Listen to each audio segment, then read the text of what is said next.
My dog is staring at me and she's looking at me like I'm really weird. I'm talking to myself, but I'm not talking to myself, I swear. Hey guys, my name is Ashley and welcome to a new video on my channel. And the other day I was looking through my old journal. I wrote in this all year and I almost filled up all of it. It's really personal, so I'm not gonna like read anything from it, but I filled all of these pages and then these pages were not filled. So when I was looking through this, I found one entry in particular that I really liked, and it was about things that I learned in middle school, more specifically 8th grade. But really it just goes all over all of middle school in general. But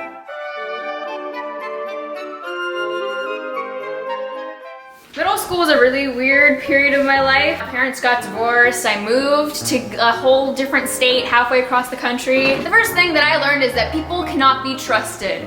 That sounds really bad. But what I mean is that you need to be really careful with who you trust, because they will end up screwing you over if you're not careful. Because people who are your best friend now may not be your best friend 2 days from now. You never know what's gonna happen, so make sure that whenever you're telling somebody something personal, you're really careful, because you never know who they're gonna tell or what's gonna happen. The next thing that kind of goes into that is that everything is temporary. Like I said, people you're friends with now might not be friends with 20 years from now, or 2 years from now, or 2 weeks from now. So if you're unhappy now, that doesn't mean you're gonna be unhappy forever. And vice versa. If you're really happy now, doesn't mean you're gonna be happy forever. Life is always changing and stuff is always happening and everything is temporary. If you're stressed right now, it'll get better. You can't be afraid of change because everything is temporary. Nothing lasts forever. You can't let things get to you. I spent a lot of 8th grade and really 7th grade feeling anxious and worried about everything. At the beginning of 8th grade, I was so anxious that I couldn't even just sit in my room and just watch YouTube without having all these thoughts running through my mind. That also has to do with the fact that I have really bad anxiety, but in general, you can't let things get to you so bad that you can't even like relax in your room on the weekend. And one thing that's really helped me work through all those worries and anxieties is writing. I've been writing a lot. I filled up almost half of my journal just in June, so I've written a lot this summer. And writing just really helps me get all of my thoughts out on paper, all of my anxieties, my fears, my worries, stuff that I like,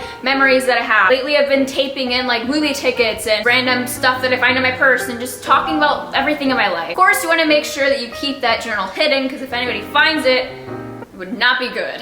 I know it's not that easy to stop worrying about stuff. I hate it whenever I tell somebody that I'm like upset or something's wrong and they just tell me to get over it. Them invalidating my emotions is never fun and it doesn't help at all. You have to find a way to manage those anxieties and all those worries that you have so that it doesn't ruin your entire school year, because that's one thing that I regret. My favorite Harry Potter quote, which I can't remember it, Sirius Black said it. It was something about how the world isn't split between good people and Death Eaters, which if you don't know what that means, the world isn't split between good people and villains. People are going to have both good and bad traits, so you can't look at somebody and just think, oh, that's a bad person, I don't want to be friends with that person. Everyone has flaws, but everybody has good things about them. Some people have more flaws than others, some people have more good things than others. Don't just write off being friends with somebody like, I'm never gonna be friends with them, because trust me, you don't know what will happen. One of my friends that I'm friends with now, we hated each other this time last year, and now she's my best friend, so you really never know what's gonna happen. Probably like my other second biggest regret through middle school was not enjoying every single day. Every single day I would wake up and be like, oh, I have to go to school today. Oh, I can't wait for Friday to get here. And then I think one of the last entries that I wrote was, I'm not ready for it to end. I'll never be ready to give all this up. Because while I hated a lot of things about middle school and a lot of the people that were there and a lot of my teachers, there were other things that I really enjoyed and I just didn't get to appreciate them enough. Middle school is one of those things that goes by so fast. And I know it's like a really cliche thing to say, but I feel like just a few days ago I was starting 7th grade at my new school. It goes by so fast and you have to try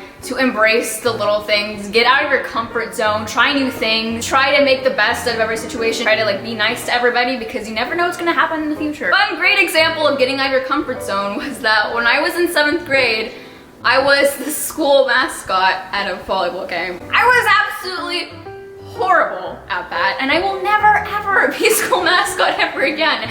The mascot suit was so hot and sweaty and disgusting, but I tried something new and I got out of my comfort zone. That's probably one of the boldest things I've ever done in my life. So sometimes you just have to be a school mascot.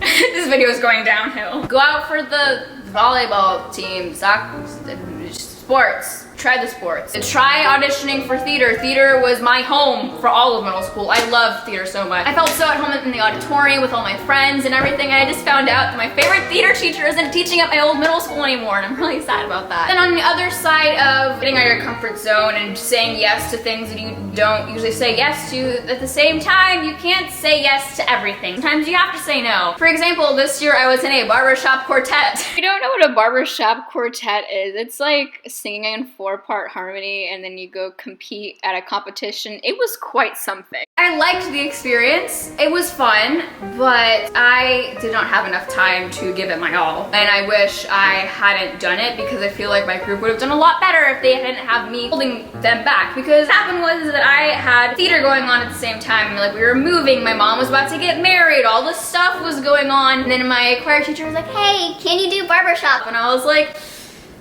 sure. And I had fun, don't get me wrong, it was really fun and it was a great experience. It's just, it was a really big commitment. I'm the type of person who I don't like to make a commitment unless I can fully 100% commit to it and give it my all. And if I can't give it my all, then I don't feel comfortable doing it. At the same time, if somebody's peer pressuring you to do drugs or I don't know what the kids do these days, somebody wants you to do something that you're not comfortable doing or you don't have the time to do or you don't want to do, it's okay to say no. You gotta say no to something, say yes to something. Please don't date in middle school. It doesn't work. You're not gonna be with that person forever. You can't really even go anywhere because you can't drive, and if you wanna go on a date with somebody, you have to have your mama pick you up, drive you to the movie theater, drop you off at the movie theater, have your little boyfriends or girlfriends and mama drop them off at the movie theater, then you guys are both in the movie theater together, hanging out. You're using your mom's money to pay for the date because you can't support yourself because you're freaking 12 or 13 or 14 years old. And whenever I was in 6th grade, I was like, I'm so excited to have a boyfriend, oh my god. Just calm down. I was one of those people in 6th grade, so it's just, but you do you, because I know you're not gonna listen to me, but whenever you're about to get into high school and you finally finish middle school, you can look back at this video and then realize that I was right. Literally so many people, so many YouTubers that I watched back when I was in 6th grade were like, don't date in middle school, it's not a good idea. And I would look at them and be like, ha, still gonna do it. And now I really regret that I wasted my time with that. So if you're gonna date in middle school, don't be boy crazy and don't let it consume your entire life, because there's more to life than having a boyfriend or a girlfriend. And I could go on a whole entire tangent about that. I watched a YouTube video a few weeks ago by Lizzie's Answers, and she talked about how dating when you're young isn't really that good of an idea. So I'll go ahead and link that down below or like on the screen. So you can click on that and watch that, because I really like it and I really like what she said, and it really kind of stuck with me. You have to learn to love yourself. That's one thing that I really learned throughout this entire middle school experience. I thought I wasn't pretty enough. I thought I wasn't smart enough. I thought that I wasn't just enough. I kept comparing myself to other people, other girls that thought they were prettier than me, or other people that were smarter than me, and other people had more friends than me. You can't compare yourself to other people because you aren't other people. You are you. You just have to do you. It's your life, and your life is not going to be like every single other person's life. You have to learn to love yourself and not rely on other people for happiness. In the end, those people are going to leave your life whenever you leave middle school or graduate from high school. Whenever you're just off in the real world, you're going to end up losing touch with most of those people. And then once they're gone, you're not going to know how to pick yourself up when you're down, and you're not going to know how to be happy with who you are. And that's not something that just happens overnight. It's taken me a lot of time to be comfortable with who I am and not rely on other people for happiness. So yeah, I hope you liked this video. I hope I wasn't rambling too much, but if you liked it, make sure you give it a big thumbs up and subscribe for more future videos. All my social media links are down below, so make sure you go ahead and follow me on all of those. Go ahead and comment down below if you agreed with anything else I said, or if you have any other tips for anybody else that's going into middle school. Yeah, I think that's all I have to say. So good luck this school year. Have fun. Don't do drugs, kids. Bye. The good, the bad, and the dirty.